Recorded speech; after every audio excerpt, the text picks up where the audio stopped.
Prince Alexander Edward Windsor Harrington stood at the floor-to-ceiling windows of his private study, watching the morning mist roll across the vast gardens of Ashford Palace. At 28, he possessed the classical features that had graced royal portraits for generations, but his green eyes held something different from his ancestors. Where they had gazed with the confident assurance of divine right, Alexander's gaze carried the weight of modern responsibility and an acute awareness of the world's suffering. The mahogany desk behind him groaned under stacks of reports, each one painting a grimmer picture of environmental collapse than the last.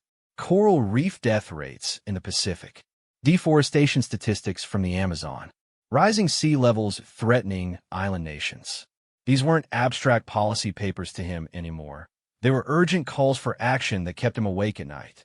Alexander had spent the previous decade preparing for his role as future king, but traditional royal education had felt increasingly hollow as climate disasters dominated global headlines. While his tutors taught him constitutional law and diplomatic protocol, he found himself secretly devouring scientific journals and environmental research papers. While he attended state dinners discussing trade agreements, he wondered why no one talked about the forest being clear to make room for those very trade goods. The transformation had begun 3 years earlier during a routine royal visit to Bangladesh. What was meant to be a ceremonial ribbon cutting at a new trade center became a life-changing encounter with climate reality. Severe flooding had displaced thousands of families just days before his arrival, and despite palace protocol discouraging unscheduled stops, Alexander had insisted on visiting the refugee camps. He could still remember the moment everything changed. A young girl named Rashida, no more than 8 years old, had approached him while he toured the makeshift shelters. Her clothes were still damp from flood waters, her small hands clutching a broken doll that had somehow survived the disaster. Through a translator, she had asked him a simple question that shattered his comfortable worldview. "Your Highness, when the water comes again next year, will you help us build higher houses?" The innocence in her question revealed a devastating truth. This wasn't a one-time natural disaster. It was the new normal. Rashida's family expected the floods to return because climate change was making extreme weather events annual occurrences. They weren't asking for charity or sympathy. They were asking for practical help to adapt to a world that was rapidly becoming uninhabitable. That night, while staying in a luxury hotel that stood in stark contrast to the suffering he had witnessed, Alexander made a decision that would define his reign before it even began. He called his private secretary and canceled the remaining ceremonial events on his tour. Instead, he spent the next week visiting climate-affected communities across South Asia, listening to stories of displacement, adaptation, and resilience that never made it into royal briefing papers.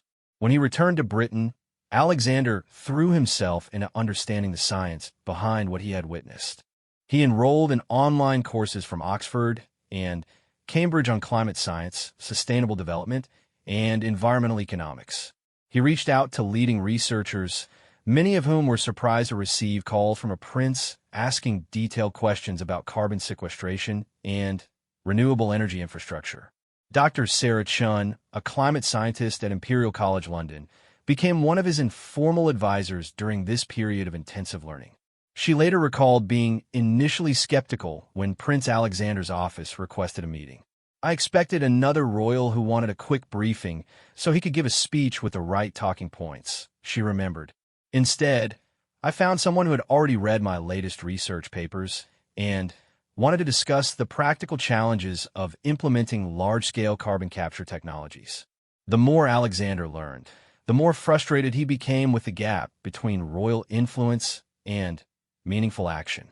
The monarchy commanded enormous soft power, with royal endorsements capable of bringing global attention to causes and driving significant fundraising.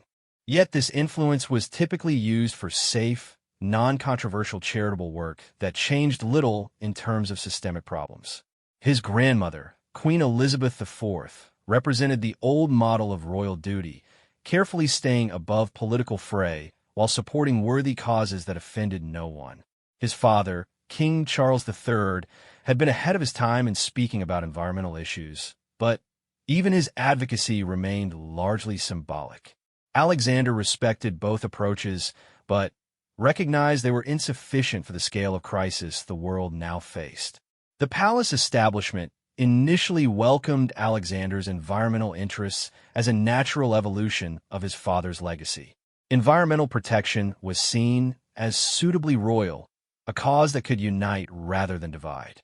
However, they grew concerned as Alexander's focus shifted from general environmental awareness to specific policy advocacy and economic justice issues. Sir James Pemberton, the Lord Chamberlain who managed day-to-day palace operations, expressed the establishment view during a tense meeting in the throne room 6 months after Alexander's return from South Asia. "Your Royal Highness," he said carefully, "while your passion for environmental issues is commendable, we must be mindful of the constitutional role of the monarchy. Direct advocacy for specific policies risks drawing the crown into political controversy." Alexander listened respectfully, but felt a growing conviction that constitutional niceties were luxury the planet couldn't afford. "Sir James," he replied, "if the palace can host state dinners for oil executives and weapons manufacturers without controversy, surely we can advocate for keeping the planet habitable for future generations." The tension between royal protocol and urgent action became a constant theme in Alexander's life. He began to see his privilege not as a burden to be managed carefully, but as a tool that could be leveraged for unprecedented good. The question was how to use that tool effectively without destroying the institution that gave it power. His first major test came when the Prime Minister's office invited him to attend a climate summit in Geneva as part of the British delegation. Traditional royal participation would involve ceremonial appearances and speeches written by government officials. Alexander saw an opportunity for something more substantial. Working with Dr. Chun and a small team of advisors he had quietly assembled, Alexander developed what he privately called the Ashford Proposal, a comprehensive framework for using royal estates, investments, and influence to accelerate climate action. The proposal included converting all royal properties to renewable energy, divesting royal holdings from fossil fuel companies, and establishing a new type of environmental prize that would provide serious funding for breakthrough innovations. The document represented months of careful research and planning, but Alexander knew that implementing it would require navigating a complex web of constitutional constraints, political sensitivities, and institutional resistance. The monarchy's power was real, but fragile, dependent on public support that could evaporate if the crown was seen as overstepping its bounds. Yet every day he delayed action, the climate crisis deepened. Reports from around the world showed accelerating ice sheet collapse, increasing frequency of extreme weather events, and millions of people facing displacement from rising seas and prolonged droughts. The young girl in Bangladesh was just one face among hundreds of millions who would suffer if the world's most influential institutions continued with business as usual. Alexander faced a choice that would define not only his future reign, but potentially the monarchy's relevance in the 21st century. He could follow the safe path of symbolic environmentalism that risked nothing and achieved little, or he could use his unprecedented platform to drive real change at the risk of unprecedented controversy. Standing at his study window as the morning mist cleared to reveal the manicured perfection of the palace grounds, Alexander made his decision. The world was burning literally and figuratively, and he had the tools to help fight the fire. History would judge him not by how well he preserved royal traditions, but by whether he used his privilege to serve the greater good when it mattered most. The Ashford Proposal would be his opening move in what he hoped would become a new model of purposeful monarchy. It was ambitious, risky, and absolutely necessary. As Alexander turned back to his desk and began drafting the letter that would request a private audience with the Queen to discuss his plans, he thought again of Rashida's simple question about building higher houses.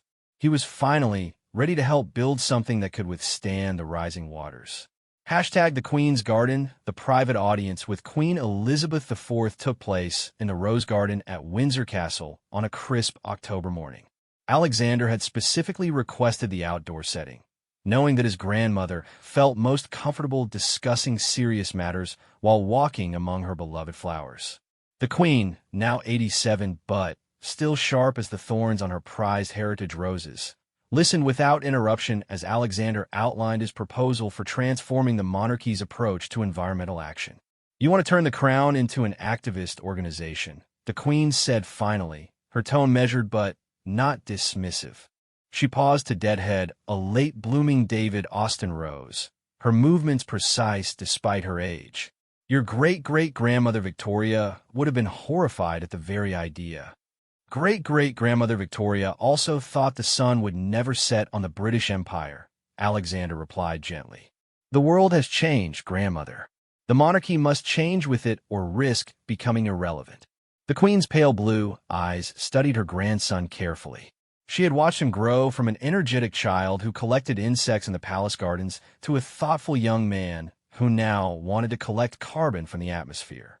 His passion was genuine. She could see that, but passion without wisdom had destroyed many noble causes.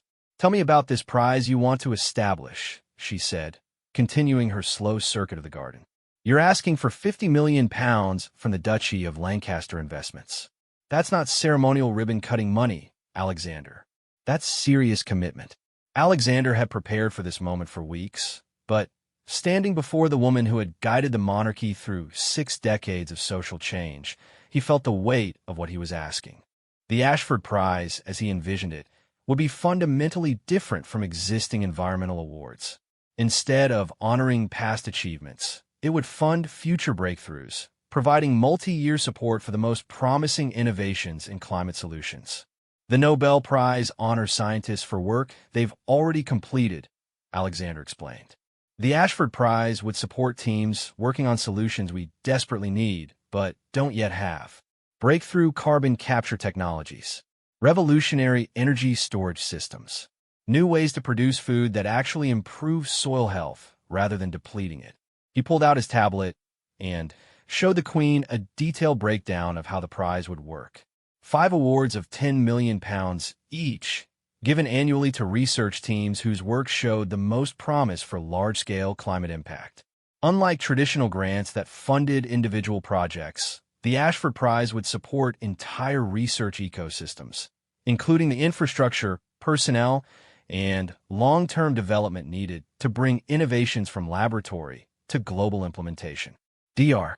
Sarah Chun has identified 17 breakthrough technologies that could be game-changers if they receive adequate funding and coordination, Alexander continued. Direct air capture systems that could remove billions of tons of CO2. Artificial photosynthesis that could produce fuel from sunlight and water. Vertical farming techniques that could feed growing populations while rewilding agricultural land. These aren't fantasies, grandmother. They're engineering challenges that we could solve with focused investment. The queen stopped walking and turned to face her grandson directly. "And you believe the monarchy should be leading this effort rather than governments or private foundations?" "I believe the monarchy is uniquely positioned to do what governments and foundations cannot," Alexander said. "Governments change every few years, and their priorities shift with political winds. Private foundations are limited by their founders' specific interests. The crown represents continuity and institutional commitment that spans generations. When we say we'll support something for a decade or 2 decades, people believe us because we've been around for 1,000 years." It was a compelling argument, and the queen recognized its logic even as she worried about its implications. The monarchy had survived by being useful to the nation while staying above partisan politics. Environmental action, however necessary, risked being seen as taking sides in economic and political debates. "Your father tried to speak out on these issues during his time as Prince of Wales," the queen reminded Alexander. "He was criticized as the meddling prince for expressing opinions on architecture and farming. Climate change is far more controversial than either of those topics. But it's also far more urgent," Alexander replied. "And the science is clearer now than it was during Father's early environmental advocacy." climate change isn't a political opinion anymore. It's a physical reality that's affecting millions of people. Helping communities adapt to rising seas and extreme weather isn't political activism, it's humanitarian assistance. The Queen resumed walking, processing her grandson's words while tending to the roses that had been her passion for decades. She had planted many of these bushes herself, watching them grow from fragile saplings to robust plants that now provided beauty and structure to the garden. The parallel to monarchy wasn't lost on her. Institutions, like gardens, required both continuity and careful adaptation to changing conditions. "There's something else you need to understand," the Queen said after several minutes of thoughtful silence. "The moment you establish this prize, you'll be making the monarchy accountable for results. If the technologies you fund don't work, if the innovations don't scale, if the climate crisis continues to worsen despite our investment, the public will ask why they're supporting an institution that failed to deliver on its promises." Alexander had considered this risk extensively. Traditional royal charitable work was largely immune from performance measurement. Supporting children's hospitals, veterans organizations, or arts education created goodwill regardless of specific outcomes. The Ashford Prize will be different. Its success or failure would be measurable in tons of carbon removed, megawatts of clean energy generated, and lives saved from climate disasters. That accountability is exactly what the monarchy needs, Alexander said. For too long, we've been judged by ceremony and symbolism rather than substance and results. The British people are facing energy bills they can't afford, floods that destroy their homes, and heat waves that threaten their health. They need to see that their institutions are working urgently to address these challenges, not just hosting garden parties and cutting ribbons. The Queen paused at a particularly spectacular climbing rose that covered an entire wall of the castle's eastern facade. The plant was over 50 years old, planted early in her reign when environmental concerns were barely registering in public consciousness.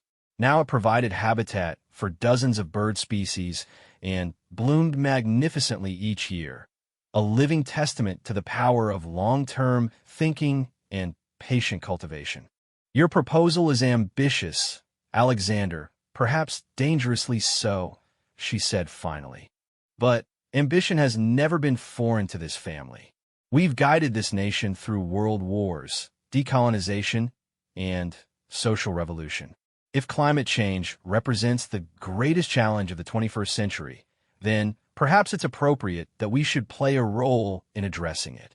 Alexander felt a surge of hope, but the Queen wasn't finished. "However," she continued, "if we're going to do this, we must do it properly. No half measures. No symbolic gestures that amount to expensive publicity campaigns. If the Crown is going to stake its reputation on solving technical problems, then we need to ensure we're backing the right science with the right support structures." Over the next 2 hours, grandmother and grandson worked through the practical details of implementing the Ashford Prize. The Queen's decades of experience with charitable organizations, government relations, and public expectations proved invaluable in refining Alexander's initial proposal. She suggested bringing in external advisors from the Royal Society, establishing clear metrics for success, and creating governance structures that would insulate the prize from both political interference and royal whim. "We'll need to be transparent about how selections are made," the Queen noted. "The scientific community will only respect this if they see rigorous peer review and objective evaluation. Any hint that awards are influenced by politics or personal relationships will destroy our credibility." Alexander agreed immediately. He had already envisioned a selection process led by Britain's most respected scientists, with international input to ensure global relevance and legitimacy. The monarchy's role would be to provide funding, platform, and long-term institutional support, not to make technical decisions about which research was most promising. As the morning progressed, the Queen found herself increasingly impressed by the depth of Alexander's preparation. He had clearly spent months thinking through implementation challenges, stakeholder concerns, and potential criticisms. This wasn't the impulsive environmentalism of a young idealist, but the careful planning of someone who understood both the urgency of climate action and the complexities of institutional change. "There's one more consideration," the Queen said as they completed their circuit of the garden. "Once we announce this initiative, you'll become the face of royal environmental leadership for the rest of your life. Every decision you make, every cause you support, every speech you give will be measured against these commitments.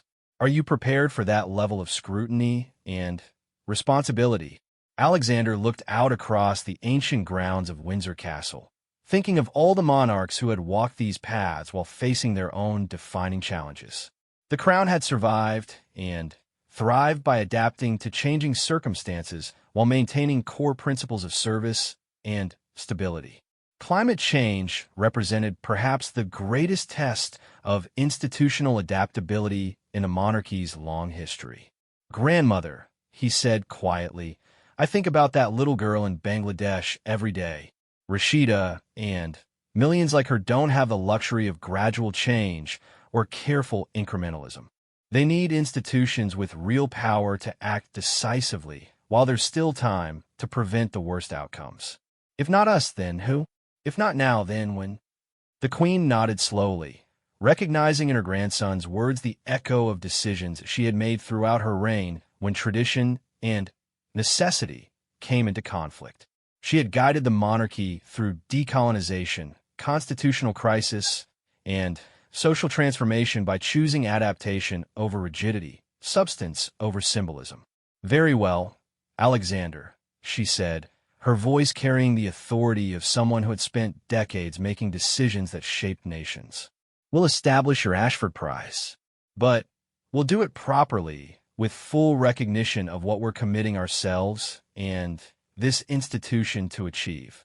The world is watching, history is recording, and failure is not an option." As they walked back toward the castle, the Queen's mind was already turning to the practical challenges ahead. Parliament would need to be briefed, the Archbishop of Canterbury consulted, and the Commonwealth realms informed. The announcement would have to be carefully orchestrated to maximize impact while minimizing political backlash. Most importantly, they would need to assemble a team capable of identifying and supporting the breakthrough innovations that could help stabilize the planet's climate. Alexander felt a profound sense of relief, mixed with anticipation. The most crucial conversation was behind him, but the real work was just beginning. Within 6 months, he hoped to announce the first recipients of the Ashford Prize, launching what he envisioned as a new era of purposeful monarchy focused on solving humanity's greatest challenges. The roses in the Queen's garden had taken decades to reach their full potential, but they now provided beauty and life that enriched everyone who encountered them. Alexander hoped that the seeds planted during this morning's conversation would grow into something equally enduring and beneficial for generations to come. #Building the foundation, the months following the Queen's approval transformed Ashford Palace into an unlikely hub of scientific activity. Alexander's private study, once dominated by constitutional law textbooks and diplomatic correspondence, now overflowed with climate research papers, engineering blueprints, and economic modeling software. The palace's ancient stone walls witness conversations about carbon sequestration rates and renewable energy infrastructure that would have been incomprehensible to previous generations of royals. Dr. Sarah Chun had agreed to serve as the Ashford Prize's chief scientific advisor, bringing with her a carefully selected team of experts from universities and research institutions across Britain and beyond. The selection committee included Professor James Hartwell, a physicist from Cambridge specializing in energy storage systems, Dr. Amara Okafor, an environmental engineer from Imperial College working on direct air capture technologies, Dr. Raj Patel, an agricultural scientist from the Royal Botanic Gardens focusing on sustainable food systems, and Dr. Elena Volkov, a materials scientist from Oxford developing next-generation solar cells. Alexander insisted that the committee include diverse perspectives beyond traditional academia. Maria Santos, a climate adaptation specialist who had worked with vulnerable communities across Latin America, brought practical experience about what innovations were actually needed on the ground. Thomas Anderson, formerly of the Norwegian Sovereign Wealth Fund, provided expertise on sustainable investing and scaling breakthrough technologies. Dr. Kenji Nakamura, who had successfully commercialized 3 clean technology startups in Japan, offered insight into the challenges of moving innovations from laboratory to market. The team's first major challenge was developing selection criteria that would identify truly transformative innovations rather than incremental improvements to existing technologies. Many environmental prizes rewarded work that was scientifically sound, but practically limited in scale or impact. The Ashford Prize aimed to fund breakthroughs that could meaningfully change the trajectory of global climate action. We need to think like venture capitalists while maintaining scientific rigor. Dr. Chun explained during one of their weekly meetings in the palace's newly converted war room, where maps of military campaigns have been replaced by global climate data visualizations. High risk, high reward, but backed by solid science and clear pathways to implementation. The committee spent weeks debating what constituted sufficient potential for global impact. Should they focus on technologies that could be deployed immediately, but might have limited scalability, or longer-term research that might yield revolutionary breakthroughs in a decade? How should they balance innovations that could help wealthy countries reduce emissions versus technologies specifically designed for developing nations where most future emissions growth would occur? Alexander pushed consistently for approaches that would help the most vulnerable populations first. His experiences in Bangladesh had convinced him that climate solutions couldn't be effective if they only worked for rich countries. The communities that contributed least to the climate crisis are suffering most from its effects, he reminded the committee. Our solutions need to be deployable in places like Dhaka and Lagos, not just London and Los Angeles. This philosophy shaped the prize's structure in important ways. Each £10 million award would be distributed over 3 years, with funding contingent on meeting specific milestones for both technical progress and real-world implementation. Recipients would be required to establish partnerships with organizations in developing countries and demonstrate how their innovations could be adapted for different economic and infrastructure contexts. Dr. Okafor suggested adding a 6th category specifically for climate adaptation technologies, recognizing that some level of climate change was now inevitable regardless of mitigation efforts. We need innovations that help communities survive and thrive in a changed climate, not just technologies that prevent further warming, she argued. Alexander agreed immediately. He had seen too many discussions about climate solutions that ignored the millions of people already facing displacement, crop failures, and extreme weather events. The Ashford Prize would fund both prevention and adaptation, recognizing that effective climate action required addressing current suffering while preventing future disasters. The committee's work was interrupted in March when news leaked about the palace's environmental initiative. A technology journalist from The Guardian had noticed unusual activity at Ashford Palace, including the installation of new telecommunications equipment and frequent visits from prominent scientists. Her investigation revealed that Prince Alexander was planning something significant related to climate action, though the specific details remained unclear. The premature publicity forced Alexander to accelerate his timeline. Instead of the quiet, careful launch he had planned for later in the year, he would need to announce the Ashford Prize within weeks to control the narrative and prevent speculation from overshadowing substance. Working with the palace's communications team, Alexander crafted an announcement strategy that would emphasize the prize's scientific credibility and practical focus. Rather than a traditional royal speech, he would host a scientific symposium at the Royal Institution, where the prize recipients would be announced alongside detailed technical presentations about their innovations. The symposium preparation revealed both the promise and challenges of Alexander's approach. The Royal Institution's famous lecture theater, where Michael Faraday had demonstrated electromagnetic induction and Humphrey Davy had isolated new elements, would host presentations about carbon-eating bacteria and artificial photosynthesis systems. The symbolism was powerful, linking cutting-edge climate solutions to Britain's proud history of scientific discovery. However, the palace struggled to balance scientific accuracy with public accessibility. Early draft presentations were incomprehensible to non-experts, filled with technical jargon and mathematical equations that would lose most viewers. Alexander insisted that every presentation be understandable to educated members of the public, forcing the scientific teams to develop new ways of explaining their work without oversimplifying its complexity or promise. If we can't explain why these innovations matter to someone reading the newspaper over breakfast, then we haven't done our job, Alexander told the communications team.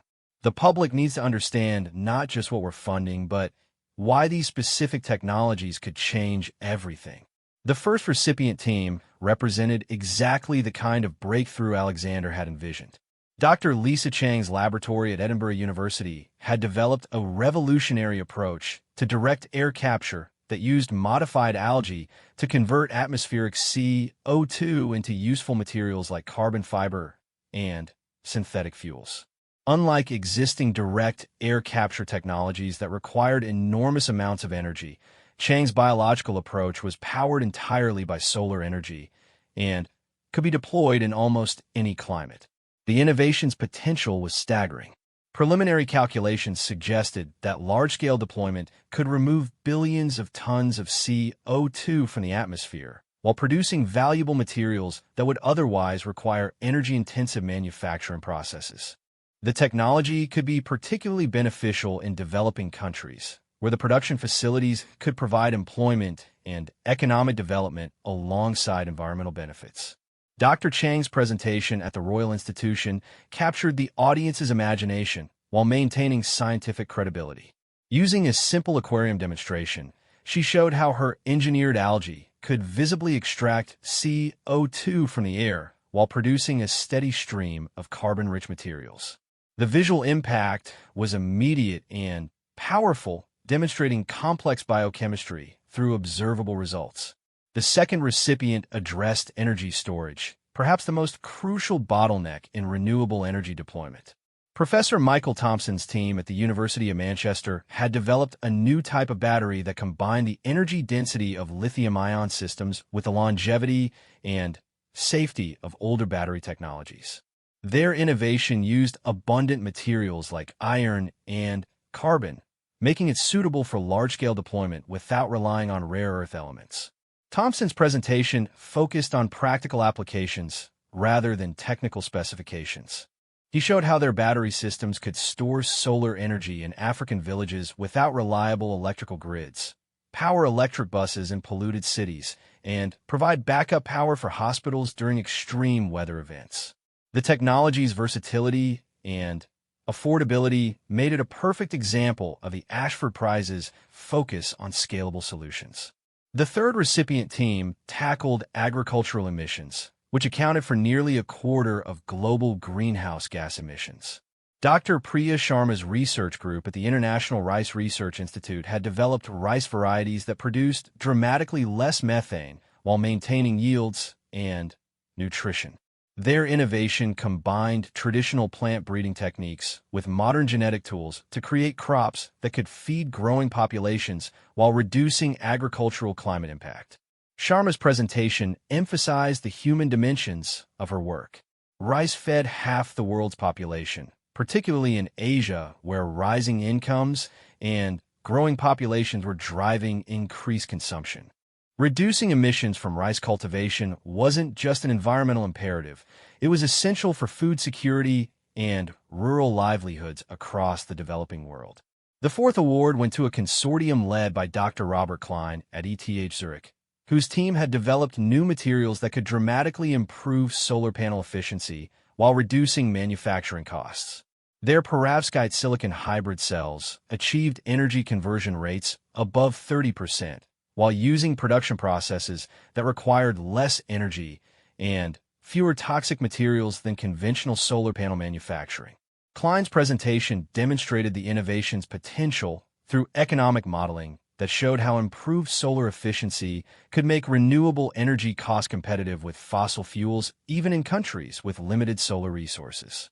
The technology could accelerate renewable energy deployment worldwide, particularly in developing countries where energy access remained limited.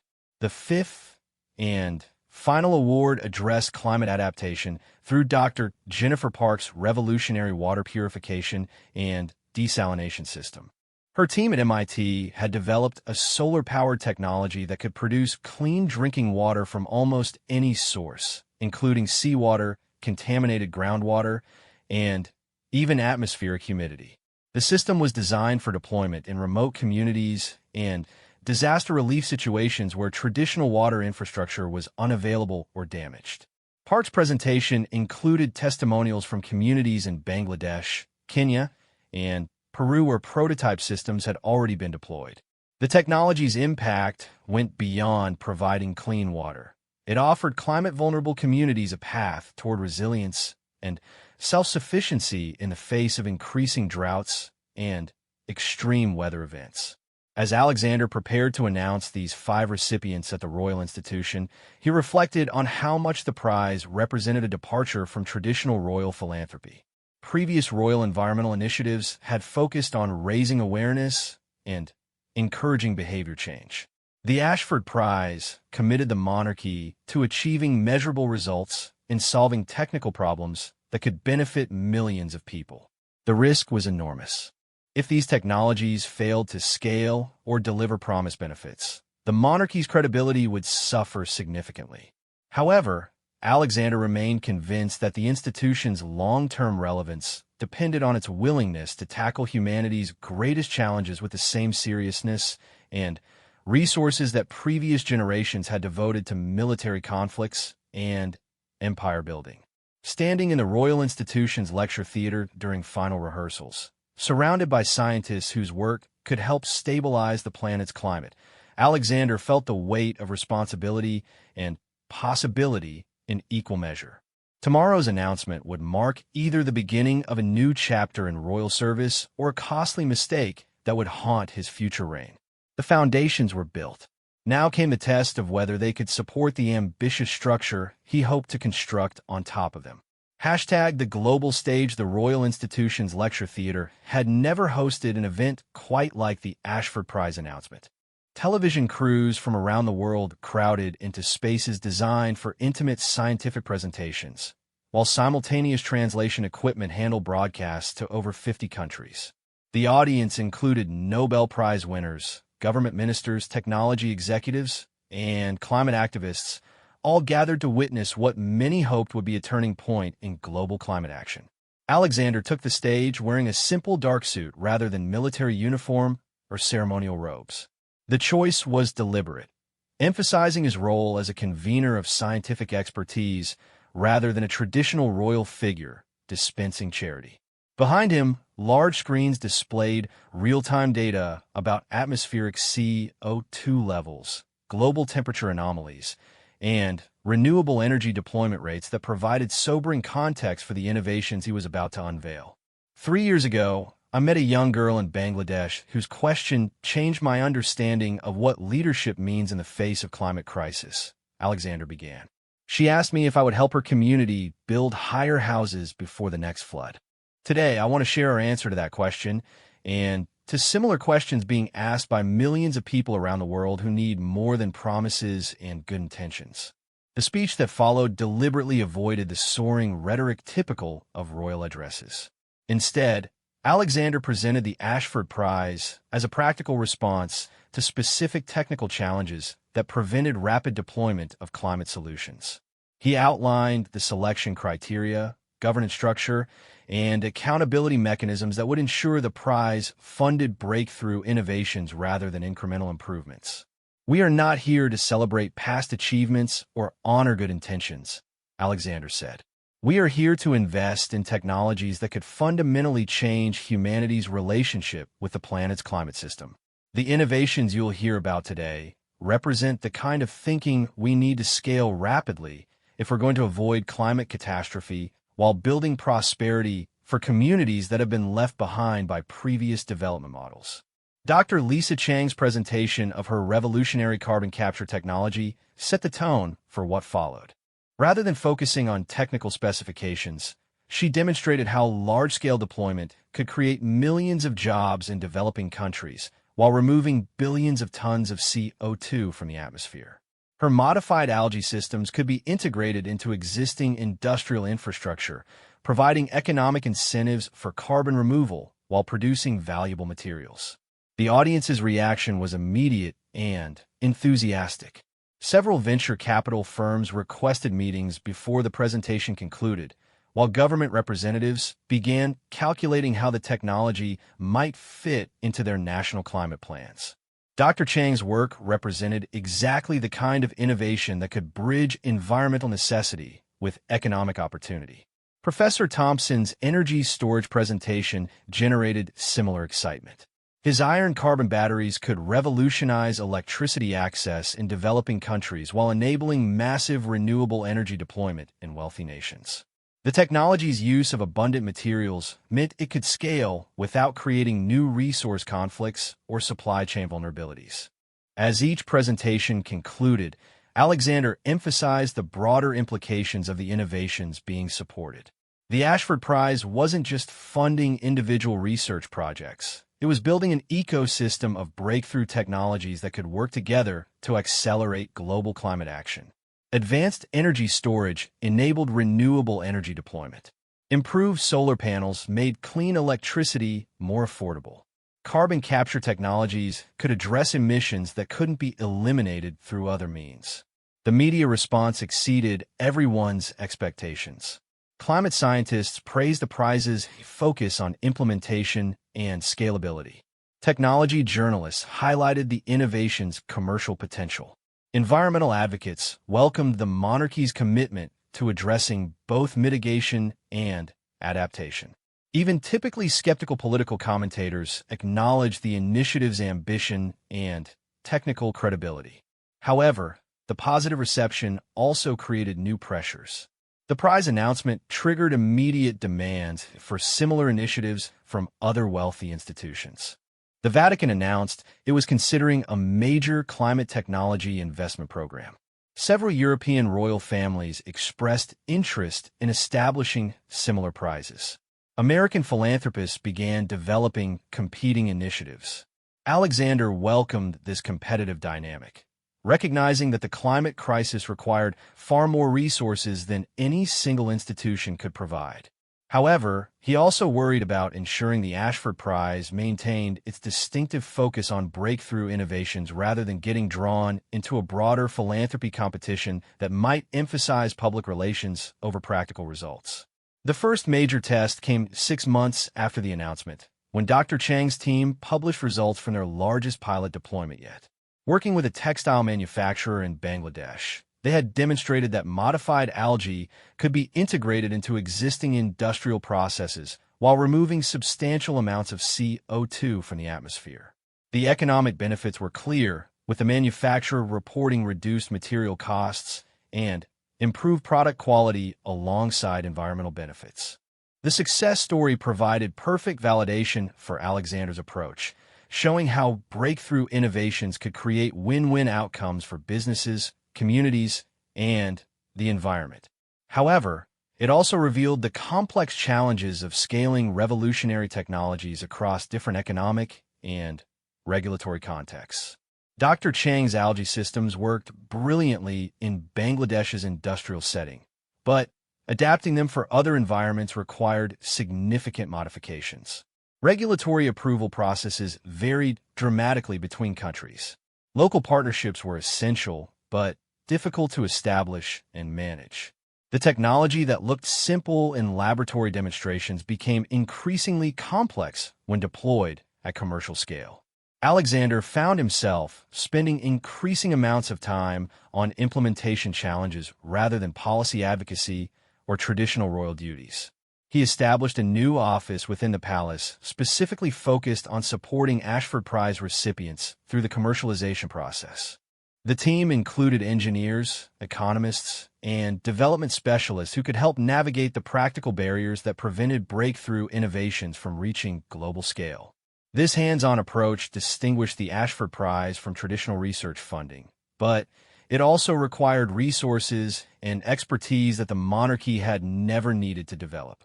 Alexander recruited talent from technology companies, development organizations, and government agencies, creating what amounted to a royal venture capital and consulting firm focused entirely on climate solutions. The approach proved remarkably effective. Professor Thompson's battery technology attracted investment from three major energy companies after the Ashford Prize team helped navigate regulatory approval processes in key markets. Dr. Sharma's climate-resilient rice varieties were adopted by agricultural cooperatives across Southeast Asia following targeted partnership development. Dr. Klein's solar panel innovations led to manufacturing partnerships that could scale production to gigawatt levels within 5 years. Perhaps most importantly, Dr. Park's water purification systems were deployed in over 200 communities across Africa, Asia, and Latin America, providing clean drinking water to nearly 500,000 people while demonstrating the technology's effectiveness in real-world conditions. Each success story generated increasing media attention and public support for the monarchy's climate leadership. Opinion polls showed strong approval for Alexander's approach, with particularly high support among younger demographics who had grown up with climate change as their defining generational challenge. However, success also attracted criticism from predictable sources. Conservative political commentators argued that the monarchy was exceeding its constitutional role by advocating for specific policy approaches. Some business leaders complained that royal support for breakthrough technologies created unfair competitive advantages. A few academic critics questioned whether the prize's focus on practical implementation compromised scientific objectivity. Alexander addressed these concerns directly during a major speech at the United Nations Climate Change Conference in Dubai. He argued that the scale and urgency of climate change justified innovative approaches to institutional leadership, noting that traditional boundaries between different sectors and types of organizations were proving inadequate to address interconnected global challenges. The climate crisis doesn't respect the boundaries we've drawn between science, policy, economics, and diplomacy, Alexander told the assembled delegates. Solving it requires institutions that can work across all these domains while maintaining accountability for measurable results. The monarchy's unique combination of convening power, long-term perspective, and independence from electoral cycles makes it particularly suited to this type of challenge. The speech marked Alexander's emergence as a significant voice in global climate policy, but it also raised questions about the sustainability of his approach. Could the monarchy maintain its constitutional role while taking increasingly prominent positions on policy issues? How would this activism affect public support for the institution? What would happen if the climate technologies failed to deliver promised benefits? These questions became more urgent as Alexander prepared to announce the second round of Ashford Prize recipients. The success of the first cohort had attracted thousands of applications from research teams around the world, creating both opportunities and challenges in maintaining the prize's focus on truly transformative innovations. More fundamentally, the growing scale of the initiative was changing Alexander's own role and identity. He was no longer simply a prince preparing for future kingship, but an active leader in global efforts to address humanity's greatest challenge. The transformation was visible in everything from his daily schedule to his international relationships to his vision for the monarchy's future. Standing before the assembled delegates in Dubai, representing both the British Crown and the global climate community, Alexander reflected on how far he had traveled from that morning in the Queen's Garden when the Ashford Prize was just an ambitious idea. The foundation was built, the first innovations were scaling successfully, and the world was beginning to see the monarchy as a serious player in climate action. But the hardest work lay ahead. Building the technologies was only the first step. Deploying them at global scale, while ensuring benefits reach the most vulnerable communities, would require unprecedented coordination between governments, businesses, and civil society organizations. Alexander was determined that the monarchy would play a central role in that coordination, using its unique position to bridge divides and accelerate progress that could determine the future habitability of the planet. The young girl in Bangladesh still needed help building higher houses, and now Alexander had the tools and partnerships to provide that help at scale. The question was whether he could maintain the political support and institutional credibility necessary to complete the work he had started. Hashtag The Reckoning. 2 years after the first Ashford Prize announcement, Prince Alexander stood once again in a flood-damaged community in Bangladesh, but this time the circumstances were dramatically different. Instead of touring disaster zones as a sympathetic observer, he was witnessing the installation of an integrated climate resilience system that combined innovations from all 5 original prize recipients. Dr. Chang's carbon capture technology was removing CO2 while producing materials for flood-resistant housing. Professor Thompson's batteries were storing solar energy generated by Dr. Klein's improved panels. Dr. Park's water purification systems ensured clean drinking water during floods and droughts. Dr. Sharma's climate-resilient crops provided food security despite increasingly unpredictable weather. Most remarkably, the young girl who had first asked him about building higher houses was now 26-year-old Rashida Khan, a trained engineer who supervised the installation of climate technologies in vulnerable communities across South Asia. Her transformation from flood victim to climate adaptation specialist embodied the human potential that Alexander hoped the Ashford Prize could unlock worldwide. "Your Highness," Rashida said as they toured the newly protected village, "we've built something better than higher houses. We've built a system that adapts to whatever the climate throws at us, while creating opportunities for our young people to build careers helping other communities." The comment captured the evolution that had occurred in Alexander's thinking about climate action. The Ashford Prize had begun as an effort to fund breakthrough technologies, but it had evolved into something more comprehensive, a model for how institutions with privilege and resources could catalyze systemic change that benefited the most vulnerable populations. The results spoke for themselves. The first cohort of Ashford Prize recipients had collectively removed 50 million tons of CO2 from the atmosphere, provided clean energy access to 12 million people, delivered clean water to 8 million people, and improved food security for 25 million people. More importantly, they had demonstrated that breakthrough technologies could create economic value while addressing environmental challenges, attracting additional investment that multiplied the prize's initial £50 million commitment by a factor of 20. The second round of recipients, announced 6 months earlier, had pushed into even more ambitious territory. Dr. Yuki Tanaka's team in Japan had developed artificial photosynthesis systems that could produce hydrogen fuel directly from sunlight and water, potentially revolutionizing transportation and industrial energy use. Dr. Fatima al-Rashid's group in Morocco had created new materials that could capture water from desert air, offering hope for agriculture in increasingly arid regions. Dr. Carlos Mendoza's laboratory in Brazil had engineered microorganisms that could convert agricultural waste into high-value chemicals, creating new revenue streams for farmers while reducing emissions. Each innovation built on lessons learned from the first cohort, emphasizing not just technical breakthrough, but careful attention to implementation pathways, community partnership, and economic sustainability.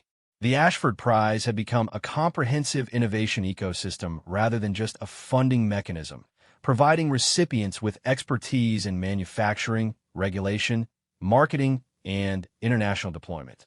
However, success had also created new challenges that tested the limits of Alexander's vision for the monarchy's role. The prize's high profile had attracted political attention from governments seeking to influence the selection process. Some countries had threatened to reduce cooperation with Britain if their research institutions weren't selected for awards. Others had proposed alternative prizes that would compete directly with the Ashford Initiative while serving narrow national interests. More troubling, the monarchy's climate leadership had become entangled with broader political debates about economic policy and social change. Conservative critics argued that Alexander's environmental activism represented dangerous overreach that threatened constitutional norms. Progressive activists complained that the prize focused on technological solutions while ignoring structural inequalities that made communities vulnerable to climate change. Alexander addressed these tensions during a landmark speech to both houses of Parliament. the first time an heir to the throne had appeared before the full legislature to defend a specific policy initiative. The speech represented a calculated risk, potentially cementing the monarchy's reputation as a serious policy actor or triggering a constitutional crisis that could undermine the institution's stability. "Honorable members," Alexander began, "I appear before you today not to seek your approval for the Crown's actions, but to explain why those actions serve both our national interests and our deepest values as a democratic society committed to human dignity and global responsibility." The speech that followed carefully threaded the needle between constitutional propriety and passionate advocacy. Alexander argued that climate action represented a continuation of royal service traditions rather than a departure from them, noting that previous monarchs had supported national mobilization during wartime and guided the country through periods of social transformation. "The climate crisis is our generation's great war, our defining test of whether democratic institutions can respond effectively to existential threats," Alexander declared. "The Crown has always stood with the British people during such moments, and we will not abandon that responsibility now when the stakes are literally planetary in scope." He presented detailed evidence of the Ashford Prize's effectiveness, showing how British leadership in climate innovation was attracting international investment, creating high-skilled jobs, and positioning the country as a global leader in the technologies that would define the 21st century economy. The monarchy's climate activism wasn't just morally necessary, he argued, it was economically strategic. The parliamentary response was mixed but generally supportive. Members from both major parties praised the initiative's practical focus and measurable results. Several noted that the Ashford Prize had enhanced Britain's international reputation and soft power in ways that traditional diplomacy couldn't match. Critics raised valid concerns about constitutional precedent and institutional accountability, but most acknowledged the initiative's benefits outweighed its risks. More importantly, public opinion remained strongly supportive of Alexander's approach.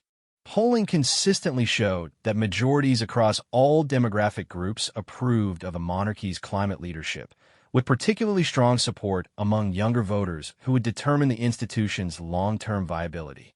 The Ashford Prize had helped modernize the monarchy's image while demonstrating its continued relevance to national and global challenges. The international response had been even more positive. The prize had inspired similar initiatives from other wealthy institutions, creating a competitive dynamic that accelerated innovation and investment worldwide. The European Union had launched its own breakthrough technology program modeled on the Ashford Prize. Several American foundations had committed billions of dollars to comparable efforts. Even authoritarian governments had felt pressure to demonstrate their commitment to climate innovation, leading to increased research, funding, and technology deployment. Perhaps most significantly, the Ashford Prize had changed global conversations about climate solutions. Instead of focusing primarily on reducing emissions through regulation and behavior change, policymakers and business leaders increasingly emphasized breakthrough innovation that could create economic value while addressing environmental challenges. The shift toward win-win solutions had broken through political gridlock that had stalled climate action for decades. As Alexander reflected on these achievements during his visit to Bangladesh, he was acutely aware that success had created expectations for even more ambitious action. The third round of Ashford Prize recipients would need to address increasingly complex challenges, including technologies for removing carbon from the oceans, systems for managing climate-induced migration, and innovations for maintaining food security as agricultural zones shifted due to changing weather patterns. More fundamentally, Alexander was contemplating how to ensure the sustainability of the monarchy's climate leadership beyond his own eventual reign. The Ashford Prize had been successful partly because of his personal commitment and involvement, but lasting institutional change required embedding climate action into the monarchy's core functions rather than depending on individual royal interest. Working with the Queen and his father, Alexander had developed plans to establish climate action as a formal royal duty comparable to constitutional, charitable, and ceremonial responsibilities. Future monarchs would inherit not just ceremonial titles, but specific commitments to advancing climate solutions and supporting vulnerable communities affected by environmental change. The proposal represented perhaps the most significant evolution in royal responsibilities since the development of constitutional monarchy itself. It would transform climate action from a personal passion project into an institutional obligation that would guide royal activities for generations to come. Standing with Rashida Khan in the village where his transformation had begun, watching children play safely in areas that had been regularly flooded just a few years earlier, Alexander felt the satisfaction of promises kept and lives improved. But he also felt the weight of responsibilities still ahead. The climate crisis was far from solved. Rising seas still threatened island nations. Extreme weather events continued to devastate communities worldwide. Billions of people remained vulnerable to climate impacts despite technological progress. The Ashford Prize had proven that breakthrough innovation could create transformative change, but scaling those innovations to match the magnitude of global challenges would require sustained effort over decades. Rashida, Alexander said as they concluded their tour, "You asked me to help build higher houses. We built something much better than that. But there are millions of communities around the world that need the same help. Are you ready to help lead that effort?" Her smile reflected the confidence and determination that had carried her from flood victim to community leader to climate innovator. "Your Highness," she replied, "we've learned how to turn crisis into opportunity. Now we need to teach the world to do the same." Alexander nodded, recognizing in her words the essence of what the monarchy could contribute to humanity's response to climate change. Not just funding or symbolic support, but leadership in demonstrating that seemingly impossible challenges could be addressed through sustained commitment, innovative thinking, and genuine partnership with the communities most affected by those challenges. The Ashford Prize had started as an attempt to use royal privilege responsibly in the face of climate crisis. It had evolved into a model for how institutions with resources and influence could catalyze transformative change while empowering the most vulnerable populations to become leaders in building solutions. As Alexander prepared to return to London to announce the third cohort of prize recipients, he carried with him renewed conviction that the monarchy's future lay not in preserving traditions unchanged, but in adapting its unique capabilities to serve humanity's greatest needs. The climate crisis had tested the institution's relevance and forced its evolution, ultimately strengthening its connection to the people it served while demonstrating its continued capacity to contribute meaningfully to the world's most pressing challenges. The work was far from finished, but the foundation was solid, the momentum was building, and the vision was clear. The monarchy that Alexander would eventually lead would be defined not by ceremonial grandeur, but by its practical contribution to solving problems that threatened human civilization itself. It was a legacy worthy of the institution's long history and equal to the challenges of an uncertain future.